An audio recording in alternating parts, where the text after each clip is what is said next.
Bonjour les amis, je viens d'arriver à Kourou, donc en Guyane, et le temps est beau, donc je viens d'arriver à... Ouais bon ok, je suis à Herbadiolo, mais bon, je suis à Herbadiolo pour le festival, figurez-vous, de l'astrophoto. Donc photo, tout le monde comprend, et astro, ça veut dire que je vais directement monter dans une fusée à quelques dizaines de kilomètres et prendre des photos. Alors la fusée, c'est une soucoupe, vous voyez, donc... Ouais, peut-être qu'il faudrait que j'arrête un peu de dire n'importe quoi et que j'aille me renseigner sur ce que c'est que ce festival de l'astrophoto. Je reviens. Alors les amis, je rentre dans la galerie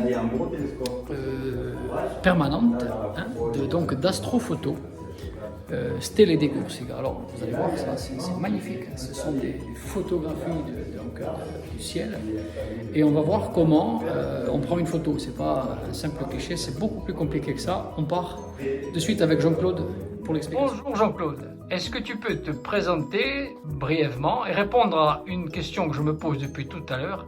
Qu'est-ce que l'astrophoto? Oui, bonjour, je m'appelle Jean-Claude Mario, j'ai commencé l'astrophoto à l'âge de 11 ans. Au début, c'est toujours une vision des anneaux de Saturne, c'est souvent une vision des anneaux de Saturne et de la Lune qui déclenche la passion. Et en fait, j'ai commencé à cet âge-là à construire de petits instruments.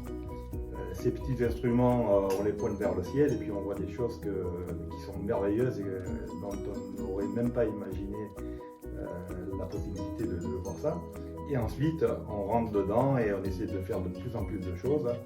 Et on arrive à un moment donné à l'astrophoto.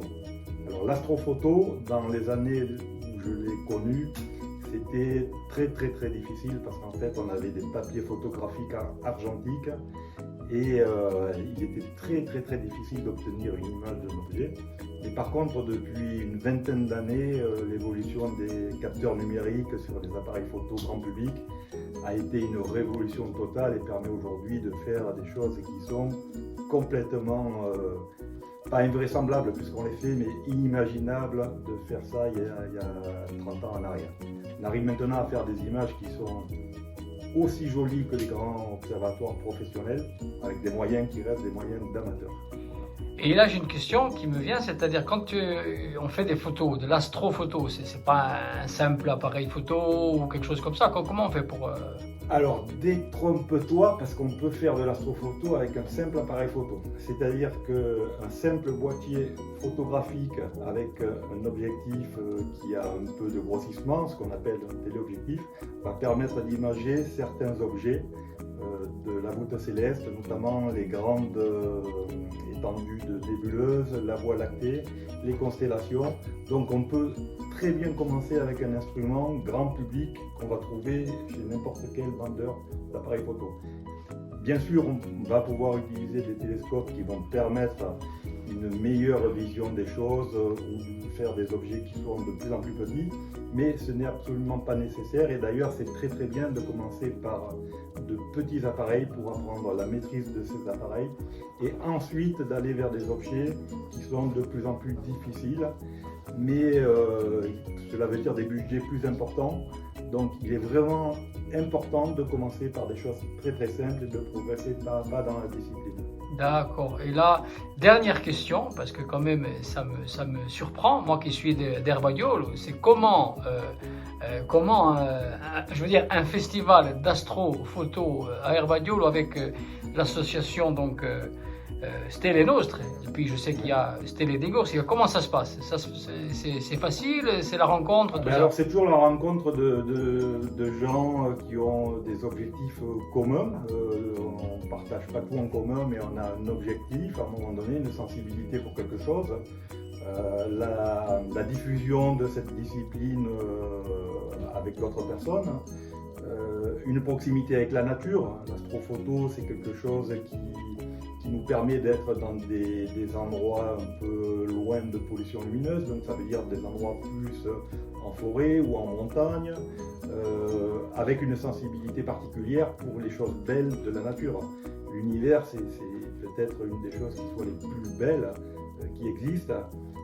Donc on partage forcément à un moment donné cette petite parcelle de choses qu'on a en commun. Et c'est comme ça qu'on rencontre des gens qui ont des projets. On aime énormément faire les choses, disons, pour qu'il y ait cette notion de partage. Donc c'est toujours un échange en fait. Très bien, donc je vais aller, selon tes conseils maintenant, trouver notre ami Thierry, oui, qui va donc lui me parler un petit peu de sa spécialité que je vais découvrir. Mais bon, j'étais... Qui est la construction de télescopes et un grand spécialiste dans le domaine. Eh bien écoute, merci Jean-Claude, et puis je vais de suite voir Thierry. À bientôt, ciao ciao. Les amis, Jean-Claude, j'en connais un rayon. Donc maintenant, je fonce voir. Alors, bonjour, je m'appelle Thierry Ruiz. Je suis créateur de la société avec un autre associé, donc Falanu, de la société Skyvision et de la société Stellarview, donc qui s'occupe plus spécialement de la maintenance du matériel. Mais mon corps de métier, c'est la fabrication donc, de télescopes. Donc c'est une passion qui remonte aussi, comme Jean-Claude, à très longtemps, puisque j'ai commencé l'astronomie à l'âge de 7 ans. J'ai construit mon premier télescope, je devais avoir 15 années, tout ça en récupérant les données qui étaient à l'époque sur les encyclopédies de tout l'univers. Donc ça m'a permis de démarrer l'astronomie, et puis plus tard dans le temps, j'ai voulu effectivement avoir un instrument un peu plus gros, un peu plus automatisé, permettant d'accéder à des choses qu'on ne pouvait pas voir dans les instruments du commerce, puisqu'il existait à cette époque-là pas grand-chose. Et donc j'ai commencé à fabriquer mes instruments. Donc mes instruments Newton à la base, donc des télescopes du type Dobson, qui sont des instruments relativement simples et faciles à fabriquer. Et petit à petit, j'ai évolué, on a fabriqué un 400, on a fabriqué un 500. Et on s'est lancé avec un ami, donc, qui est maintenant mon associé, dans la création d'une entreprise qui s'appelle donc Skyvision Développement, qui est basée actuellement en Dordogne. Et là, nous fabriquons maintenant des appareils qui sont des appareils donc pour les amateurs, qui vont être des télescopes de type Newton de gros diamètre, jusqu'à 600 mm. Là, on devrait passer très bientôt sur les télescopes de 1 mètre. Et des appareils un peu plus poussés pour l'imagerie, donc l'astrophotographie, donc du Cassegrain, du Newton, du Ritchie-Chrétien, del Kirkham. Et depuis peu de temps, depuis maintenant à peu près 5 ans, on est rentré sur le marché professionnel pour la fabrication de matériel, donc là dédié à l'observation pro et aux études atmosphériques, donc des lasers lidar et autres appareils un peu plus spécialisés. Et donc voilà en gros mon histoire et l'histoire de l'entreprise. Ça fait maintenant quasiment 20 ans que l'entreprise fonctionne. On est basé donc en Dordogne, nous avons 5 salariés, donc nous sommes une petite équipe au niveau, c'est une toute petite entreprise, nous fabriquons la mécanique et l'optique. Voilà, je suis venu en Corse parce que justement un de mes clients, Stéphane Natalini, donc, qui a créé effectivement l'observatoire sur ce site, est un de mes clients, et donc je viens régulièrement faire la maintenance du matériel sur son site.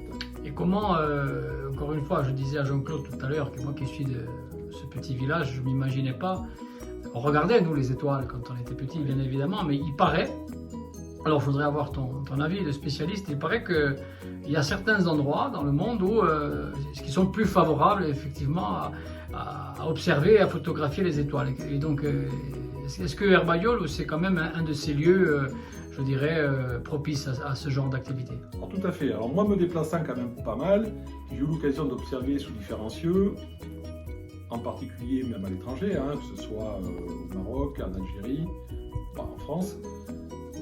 Actuellement, moi personnellement, j'ai mon observatoire qui se situe dans le Lot, où j'observe habituellement, en Gironde aussi, en Dordogne un petit peu. Mais la particularité de ce site ici, c'est qu'on est en moyenne montagne, donc sur un site qui est parfaitement préservé, donc avec un ciel très propre, très pur, une atmosphère relativement nettoyée, propre, et très peu de pollution lumineuse, ce qui fait que ça reste ici très particulièrement un site très protégé. Donc un site qu'il faut aussi d'ailleurs garder dans cet état et relativement protégé. L'intérêt d'ici, c'est qu'on peut avoir, par rapport à ce qu'on pourrait avoir sur le territoire français, un site avec très peu de perturbations atmosphériques, très peu de pollution atmosphérique aussi, peu de pollution lumineuse, et donc on peut arriver à faire des observations qu'on ne pourra jamais faire sur d'autres sites. dont les objets du ciel profond, avec même de petits instruments, on peut effectivement avoir de très belles images. En tout cas, je te remercie parce que ça m'a vraiment éclairé, on va dire. Et puis, je vais de ce pas continuer mon enquête parce que je voulais monter avec une fusée, faire des photos, mais c'est pas exactement ça. Mais en tout cas, merci beaucoup Thierry. À bientôt. Au revoir. Les amis, je suis aux Anges. Je suis entouré de Jean-Claude, Thierry et Stéphane. Non les gars, comment est-ce que, parce que moi qui suis de ce petit village, je le répète à chaque fois, dans mon village, je vois sortir un projet comme ça qui est génial en fait. Et comment vous avez fait la rencontre tous les trois? Ça vient d'où? Une idée folle, on va dire. Moi, j'ai rencontré Stéphane en 2017. À l'époque, il avait acheté du matériel d'astronomie, mais Stéphane ne connaissait pas forcément l'astronomie. Il a senti la bonne idée, je pense que c'est une bonne idée de créer quelque chose dans un ciel qui s'y prête. Et il m'a expliqué qu'il était allé au salon de RCE et qu'il y a une grosse exposition à Paris. Il y a beaucoup d'instruments d'astronomie, donc Thierry est l'exposant de ce salon. Et il a fait des acquisitions de matériel et moi je suis activement les forums d'échange, on a des forums qui sont spécialisés dans le domaine, AstroSurf, Web Astro principalement, et je vois passer une annonce, enfin un texte qui dit en gros, écoutez, venez passer deux semaines en Corse, faire des animations en pro. Et en contrepartie, bon, vous êtes hébergé, tout ça, donc je questionne ma femme, en Corse, je suis motard, j'ai déjà venu 2-3 fois, j'ai bien une grosse affinité pour l'île. Je dis à mon épouse, qu'est-ce que tu en penses? On va 15 jours en Corse, faire ça. Oui, bon, ben alors, allez, on y va. Mais je n'avais pas regardé le matériel. Donc, dans mon imaginaire, c'était, le gars, il a acheté pour nous ce qui est un petit télescope à 115-900. Et il fait des images avec ça, il a un instrument, point barre, on montre quelques étoiles et tout. Et donc je m'intéresse un peu plus au truc. Là je dis, putain, il y a un télescope, c'est un 600. Un 600, c'est le rêve de n'importe quel astronome amateur qui fait du visuel. Il y a peu de personnes qui ont un 600. Je vois. Bon, oui, mais bon, on n'est pas d'accord. Stéphane, pour nous, il a toujours été, non pas dans la Lune, mais dans les étoiles. Il a été, comment dire, toujours visionnaire de tout ça. Donc si tu veux, la motivation de là, elle est arrivée là, quoi. Parce que je me dis, mais non seulement tu vas faire le truc qui te plaît, mais en plus tu vas regarder dans un gros télescope. Et puis il n'y avait pas que ça. Derrière le télescope, il y avait des coupoles, il y avait d'autres instruments. Donc allez, banco, on y va. Comment tu fais toi pour... je veux dire, il y a 2 jours, j'avais sous les yeux une image, toi tu es peut-être spécialiste, mais comment dire, signé Stéphane aussi, tu vois. C'est-à-dire qu'il a des photos, j'ai vu des photos, j'ai vu des photos, j'ai vu des... Donc on part d'une idée. Alors moi je suis complètement novice là-dedans, mais comment tu parles, si tu veux, comment on arrive finalement à faire un festival au village sur l'astrophoto et avoir un site comme ça où tu t'es dit ça va marcher ou le ciel, comme tu disais Thierry, ici il est propice ou comment? C'est une idée comme ça, mais c'est précis ton truc parce que c'est pas par rapport à la qualité du ciel.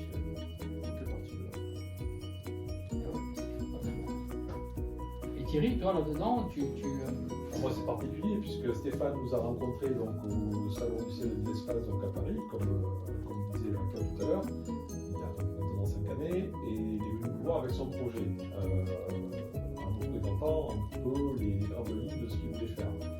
Donc forcément, nous en tant que constructeur français, on s'est positionné donc, sur ce qu'il nous demandait à cette époque-là.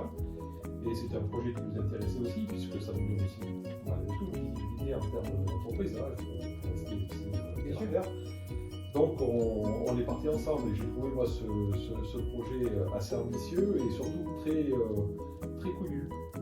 Parce que concrètement, il fallait oser, dans la situation actuelle, monter un observatoire dans un village avec les connaissances avec Stéphane, qui étaient des connaissances plutôt théoriques que pratiques par rapport au matériel. Partir avec un 600 mm, ça restait quand même un gros challenge avec la coupole, les instruments à l'époque, donc il y avait une différence travail, donc les lunettes, le gros d'Obson motorisé, donc avec système Bluetooth, la mise en place de la coupole. Enfin, il y a toute une infrastructure à créer qui est quand même quelque chose d'assez lourd. Ça ne se fait pas comme ça d'un claquement de doigts. Donc c'était quand même un projet assez ambitieux et surtout très intéressant. Donc nous on est parti avec lui sur ce projet-là. Ça s'est passé, ça s'est concrétisé et aujourd'hui il en est là. Ils t'ont pas pris au début pour un peu un illuminé dans ce festival ou pas? Non. Ils t'ont pas pris un peu pour. Parce que tu achètes un. Enfin, moi je connais rien, mais tu as rien, tu achètes un 600. Alors c'est vrai, il est vrai que peu de gens se lancent dans une aventure comme ça sans être réellement dans le truc. Je veux dire, parce que c'est difficile. Quel que soit le métier, vous êtes cuisinier, vous vous lancez dans la restauration, il n'y a pas des bases. Donc ça demande quand même derrière des connaissances minimales, un savoir-faire un peu dans tout. Il faut savoir un peu tout bricoler. Stéphane a construit le télescope sur rail. Ça a demandé du génie civil, ça a demandé de faire des choses. Bon, c'est très bien, il maîtrise tout ça. Et s'entourer des personnes qui puissent après, parce que bon, la lacune étant dans connaître parfaitement les objets du ciel, parce qu'après, les objets sont dans le ciel, mais il faut les trouver, même s'il y a des télescopes qui sont automatiques, ça, mais il faut les mettre là-dedans. Et après, il faut expliquer qu'est-ce que c'est cet objet, comment il est constitué, etc. Donc il faut s'entourer des personnes qui puissent le faire. Bon, ça, il a su le faire par un réseau, toujours pareil, on est dans des réseaux. Une fois que quelqu'un est venu, il dit à d'autres personnes, le ciel il est bien, les amis c'est sympa, bon voilà. Donc d'autres personnes viennent, etc.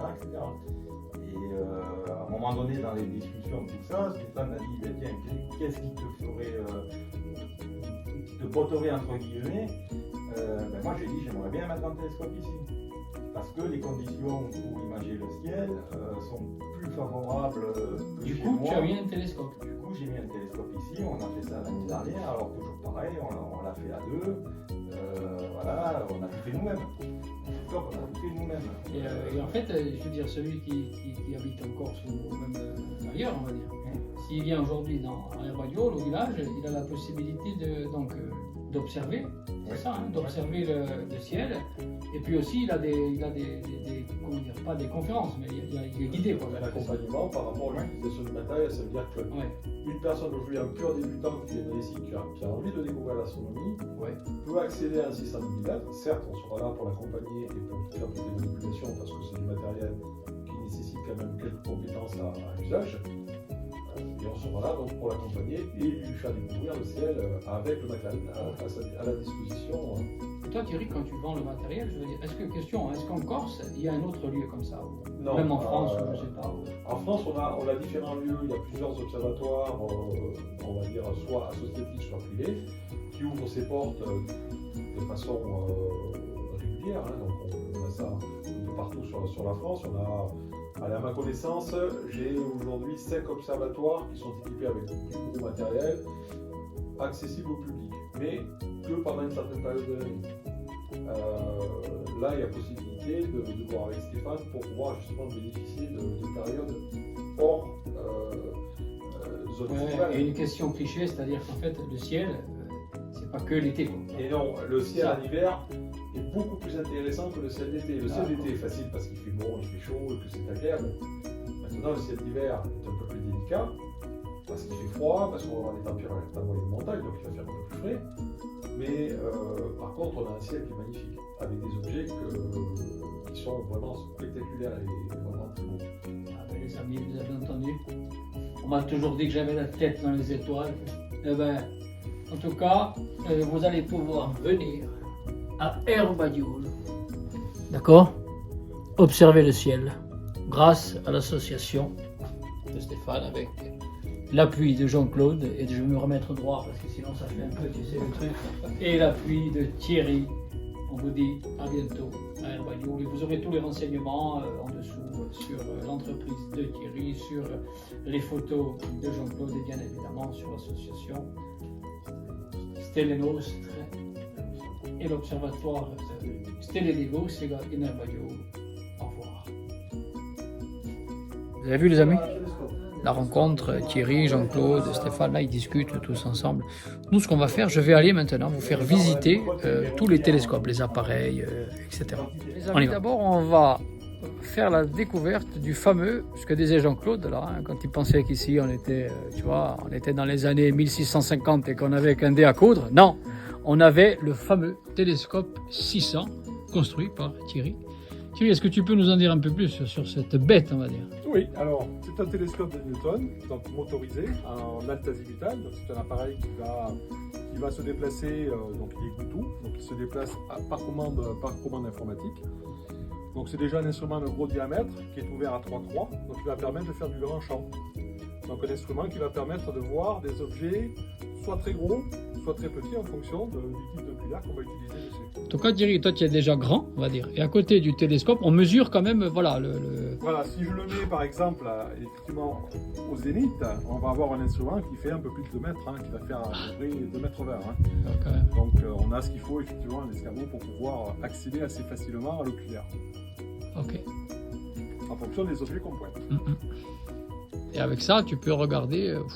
Ben là, on a la possibilité, c'est un instrument qui ouvre quasiment tous les types d'observations possibles, en fait, tous les objets visibles sous nos latitudes. D'accord. Et là, donc, on peut observer le ciel, mais les photos qui sont dans la galerie là-bas, elles n'ont pas été prises avec cet appareil-là. Pas Hein. du tout. Ça, c'est un appareil d'observation. Voilà, exactement. C'est un appareil sur lequel on peut faire un peu d'imagerie, mais à la base, c'est un appareil Les d'observation. amis, je m'approche d'un télescope dont je ne connais pas le nom, mais on me semble que c'est un Célestron.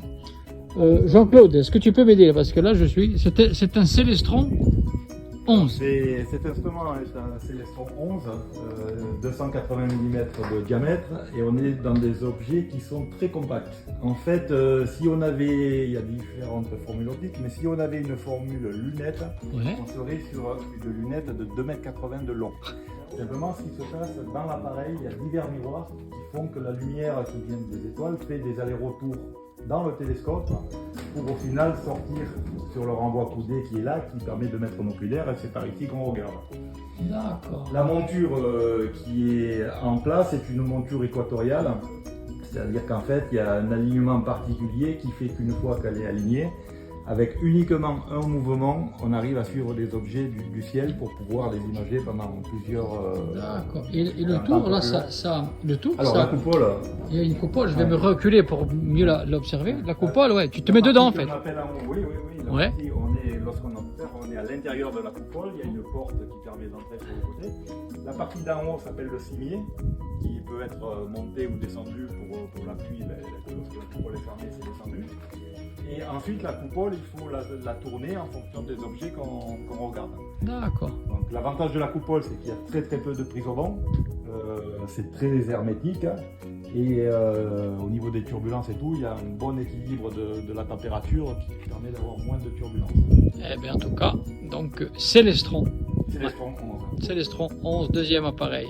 Très bien. Alors les amis, pour l'astrophotographie, on va dire, alors on n'est plus dans l'observation des étoiles, hein, c'est ça? On peut l'être. Ouais. Mais simplement, si tu veux, le télescope est actuellement équipé avec ce train de caméra-là, où il y a une caméra d'acquisition, une caméra de guidage. Si on enlève ces appareils-là et qu'on met un oculaire, on va pouvoir s'en servir pour faire de l'observation planétaire au ciel profond, peu importe. On retrouve le même type de monture avec ses contrepoids pour pouvoir suivre les objets du ciel. Et là-bas, tout ce qui gère le télescope, l'armoire de commande, puisqu'on est dans des choses qui sont automatiques. Si tu regardes là sur le mât, tu as les caméras de surveillance avec la station météo et une caméra qui regarde le ciel. Alors tous ces organes-là permettent de savoir dans quelle position est le télescope et de quelle manière est-ce qu'on peut s'en servir, est-ce que le toit est bien ouvert, etc. Il y a beaucoup de sécurité, si on regarde à l'intérieur, il y a une autre caméra intérieure. Tout est fait pour que ça fonctionne de manière complètement automatique. Si tu veux, si en cours de nuit il y a la météo qui se dégrade, il y a du vent qui se lève, ou il y a des nuages qui arrivent et un risque de pluie, eh bien le télescope va se mettre dans sa position de parc, fermer le toit, remonter la température des caméras, parce que ce sont des caméras qui sont refroidies à moins de 40 degrés de la température extérieure, et finir la session et arrêter tout ce qu'il faut arrêter. C'est quand même pas un... En étant en train de dormir, parce que maintenant, voilà, avant on passait du temps à l'extérieur, maintenant on essaie d'avoir une vie de famille à côté. Et oui. Donc on lance la session le soir, on regarde si tout se passe bien lorsqu'on va se coucher, et le lendemain on regarde si tout est dans le bon état. Et la plupart du temps c'est dans le bon état, c'est-à-dire que le télescope est parqué, le toit est fermé, tout est arrêté. Et puis, on est bien d'accord que ce genre d'appareil, tu ne le trouves pas à 55,60 € sur Cdiscount. Hein. Non, mais comme je te disais tout à l'heure, on peut se faire plaisir avec n'importe quel appareil et commencer avec des petits budgets. Alors, il y a une chose qui est très très importante et un conseil qui est à donner aux gens qui voudraient se lancer dans l'astrophoto. Lorsqu'on choisit l'ensemble, il faut commencer par une monture, c'est-à-dire ce qui tient le télescope, la partie blanche là que tu es en train de filmer. Il faut que ça soit très costaud. Il ne faut pas hésiter là-dessus parce que ça, c'est quelque chose qu'on va garder dans le temps. Le télescope, on peut partir sur du petit et mettre du plus gros ensuite. Et je veux dire, quel que soit l'instrument, lorsqu'on a une bonne monture, on ne sera pas déçu de ce qu'on va voir avec. Si tu as une monture qui est trop faible et que lorsqu'il y a un peu de vent, ça bouge pendant 30 secondes, on va être vite dégoûté et dire l'instrument il reste au placard. Si tu as une bonne monture, la vision elle sera beaucoup plus agréable et permettra de faire de l'astrophoto après ou pas, mais je veux dire ça ouvre la porte. Dernier appareil les amis, Thierry va nous expliquer ce que c'est que le Starwave 150 P8 turbo diesel avec intérieur cuir, toit ouvrant et non, en fait je dis un petit peu n'importe quoi. Thierry, donc cet appareil? Alors, cet appareil qui est un peu particulier, c'est un appareil qui va servir à l'initiation à l'astrophotographie pour les gens qui veulent débuter. C'est un appareil qui est très accessible, qui est piloté donc par un petit boîtier informatique qui est ici, qui s'appelle l'ASIR, qui est ni plus ni moins qu'un petit PC qui permet de piloter via une tablette, ici, et les logiciels qui sont intégrés à cette tablette. Donc, la gestion des caméras, donc celle-ci pour le suivi, l'autre pour la prise de vue, la gestion de l'autofocus avec la motorisation donc au niveau du porte-oculaire, et donc on se retrouve avec un instrument qui est complet, prêt pour l'imagerie. Donc c'est un instrument qui sera mis à disposition des amateurs qui souhaitent commencer et démarrer l'astrophoto de façon relativement simple. D'accord, ça donc ça veut dire c'est comme je disais tout à l'heure à Jean-Claude, bon, c'est pas des appareils qu'on va trouver sur Cdiscount, hein, mais c'est quand même un petit budget pour démarrer. On va dire. Alors c'est un appareil qui, contrairement à ce qu'on pourrait s'imaginer, c'est pas aussi cher que ça. Une lunette de 150 de ce type-là coûte environ 1 000 €. D'accord. Et un accessoire dessus, il y en a à peu près pour le même prix. Donc on peut commencer à avoir un setup complet pour l'astrophotographie, donc il faut quand même intégrer aussi la monture. Aux alentours de 3 000 €, on peut avoir un setup complet, qui est complètement fonctionnel. Ah ben c'est quand même, je veux dire, c'est accessible, on va dire. Oui, c'est accessible pour la photographie du ciel profond et planétaire. Les amis, là on est dans la galerie, donc avec Jean-Claude, et chacune des photos en fait, on aurait tendance à croire, enfin à voir que c'est des étoiles, tout ça, mais je suppose Jean-Claude que pour une photo il y a des explications, il y a plusieurs lectures quoi par exemple. Oui, en fait tout à fait, je veux dire on est sur des objets qui sont fondamentalement différents. Par exemple, si tu prends une galaxie comme ça, ou comme ça, galaxie du sombrero, sont des objets qui sont très très loin par rapport à nous. Les objets qui sont nébuleuses, là on a une nébuleuse, un amas d'étoiles, un amas globulaire d'ailleurs ça s'appelle, et là un amas d'étoiles, on est dans des objets qui sont dans notre galaxie. Donc l'échelle de distance est complètement différente. Si tu veux, imaginons que la galaxie soit une ville, ces objets-là sont dans la Lune. Ces objets-là sont les villes qui peuvent être très très loin. De chez nous, ça correspond à quoi d'ici? Si par exemple ici on va dire Bastia, on peut être à Tokyo, voire à New York, voire sur la Lune. En fait, des échelles de distance énormes. La photo, une de ces photos, par exemple. Là, on est un ordre d'idée pour voir des galaxies de cette taille-là avec un instrument normal. Sachant que la galaxie la plus proche, c'est la galaxie d'Andromède, la plus proche de nous, elle est à 2 millions d'années-lumière de nous. Là, on est dans des ordres de grandeur de 10 à 50 années-lumière. Si tu veux plonger dans l'univers profond, alors suis-moi, tu vas faire des yeux. Tiens, une image comme ça. Oui. Qu'est-ce qu'on voit? Alors, Moi, Est-ce que tu la vois? Oui, oui, je vois. Bon, déjà, je vois des étoiles qui brillent tout autour. Voilà, des étoiles qui brillent, tu vois des galaxies Oui, alors ça, oui. qui sont de taille moyenne, on va dire. Mais, donc il y en a une ici, il y en a une ici, il y en a une là, il y en a une là. Mais en regardant bien, ici, on voit toutes des petites taches floues. Alors je ne sais pas si tu le vois avec Oui, voilà. tout à fait. Toutes ces petites taches floues, celle-ci, celle-ci. Tout ce qui est pas ponctuel n'est pas une étoile et une autre galaxie. Donc ça veut dire que en fait, il y a des milliards de galaxies qui comprennent des milliards d'étoiles. Alors, Galaxie, on entend, nous on est dans notre galaxie à nous. Notre galaxie, c'est notre ville, c'est-à-dire que le Soleil serait une lumière de cette ville. Il y a des milliards de soleils, donc il y a des milliards d'étoiles dans une galaxie, et il y a des milliards de galaxies dans l'univers. Donc nous, la galaxie avec le Soleil, Saturne, Vénus, enfin tout le... Ça c'est le système solaire. Le système solaire, ouais, c'est différent de la galaxie. C'est plus petit encore. Le système solaire comprend tout ce qui tourne autour du Soleil. Le Soleil, c'est une étoile comme d'autres étoiles qui sont présentes dans la galaxie. Et le système solaire là-dedans, ça représente... rien de rien. Même pas ça, du coup. Même pas un pixel sur la photo. Même pas un 10 millième de pixel. Ah d'accord. Ça te remet en place. Ouais, ça nous montre combien on est grand, puissant. Donc après, tu te poses la question sur ces milliards d'étoiles de système solaire en potentiel et des milliards de galaxies. Quand tu multiplies des milliards par des milliards, ça fait des milliards de milliards.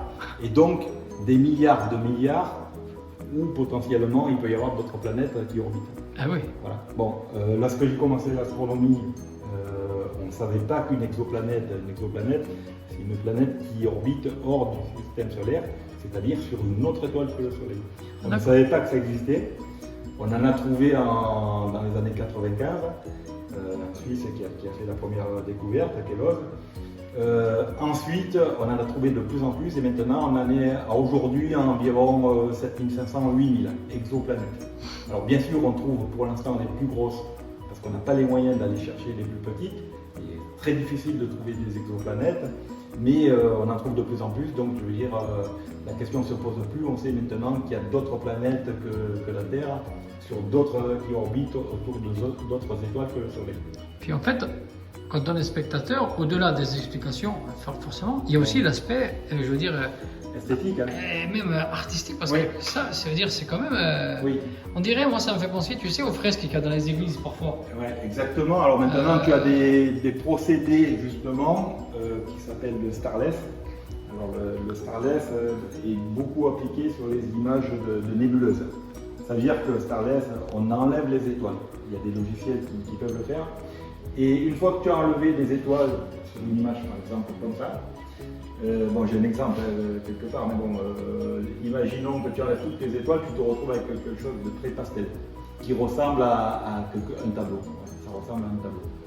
Donc, est-ce qu'il y a un vrai marché d'images comme ça? Ça commence à prendre ou il y a des galeries d'art, il y a des... Non, pas vraiment. Bon, il y a quelques amateurs pointus qui commercialisent des images dans des revues, des choses comme ça, voilà, ça peut se faire.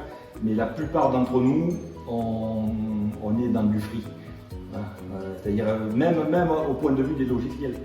Je veux dire, les gens sont tellement passionnés que beaucoup de logiciels qu'on emploie, bien sûr il y en a des payants, il y en a qui vivent de ça, mais il y a beaucoup d'open source. Et en fait, les gens font des logiciels pour leur plaisir et le donnent à la communauté. Les images, c'est un peu pareil. Moi, mes images, on peut les trouver sur Internet. Celui qui veut les piquer, il les pique. Mais je veux dire, on n'est pas très protecteur par rapport à ça. Alors, ça nous ennuie quand on en trouve une qui a été copiée, parce que le problème, c'est que des fois, il y a des gens qui vont commencer l'astronomie, faire l'astrophotographie, et 3 mois après ou 1 an après, ils sortent des images comme ça. Bon, c'est impossible. Il faut les protéger quand même. Et oui, il faudrait. Et oui, il faut les protéger. Et je me demandais, en fait, au niveau de la photo, je crois que je t'entendais tout à l'heure avec des gens parler de Hubble. Hubble, oui. C'est actuellement le... Non. Alors, le dernier télescope, c'est le James Webb, enfin le dernier télescope le plus gros qui a été lancé. Parce que lui, il est plus près des étoiles que nous, forcément. Oui, mais ça ne... Alors, oui. Au niveau de la qualité, tu vois... Oui, il peut être plus près, mais c'est pas parce qu'il est plus près qu'il va mieux voir. C'est surtout parce qu'il est hors de l'atmosphère terrestre. Un ennemi de... Alors pourquoi par exemple j'ai installé un télescope ici? parce qu'ici le ciel est plus stable que d'autres parties de la métropole par exemple. Il y a des ciels qui sont reconnus pour être très stables quand on prend par exemple la région parisienne, le nord de la France, c'est stable, mais le problème c'est qu'on ne voit jamais les étoiles. Ici en Corse, on a des nuits claires en quantité suffisante et on a des nuits qui peuvent être très stables. Lorsqu'on est hors de l'atmosphère terrestre, la stabilité est obligatoirement présente, puisqu'en fait, ce qui dégrade la stabilité, c'est le fait que la lumière, les photons, traversent l'atmosphère et sont déviés par les couches successives de température, et donc au final, ça crée une image qui est floutée. Si on va hors atmosphère, plus du tout de problème. C'est d'ailleurs pour ça que les télescopes Hubble, par exemple, malgré qu'il ait un miroir qui soit modeste par rapport au télescope terrestre, il est immensément plus performant. Alors maintenant, le dernier que tu évoques, peut-être celui-là, il a été lancé en décembre de l'année dernière, c'est le James Webb Telescope. Effectivement, il est beaucoup plus loin de la Terre que Hubble, mais ce qui fait qu'il va marcher beaucoup mieux, c'est qu'il a un miroir qui est énorme, qui est un assemblage de plusieurs miroirs, donc il est beaucoup plus gros que Hubble. Et pour l'instant, les images qui ont été faites par ce télescope surpassent Hubble d'un facteur 10. En tout cas, donc beaucoup d'avancées certainement avec ce télescope-là. Écoute, merci pour toutes ces explications. Les amis, vous avez compris que il va falloir, si vous êtes curieux, venir. Et puis on va conclure ce reportage avec notre ami, un dernier ami qui est ici, et qui va vous inviter à venir à Erbagnole, un piccolo corso, il a sa petite bandiera, qu'est-ce que tu en penses? Voilà. Donc écoutez, petit reportage sympathique sur l'astrophotographie, sur le site d'Erbagnole, ou sur le travail de Jean-Claude, de Thierry. Voilà, à bientôt les amis. Observatoire Stelle Corsica in Erbagnole, astronomie et tourisme durable au centre de la Corse, à 750 mètres d'altitude, possibilité de logement, piscine, terrain de boules. Infoline 06 24 26 41 72.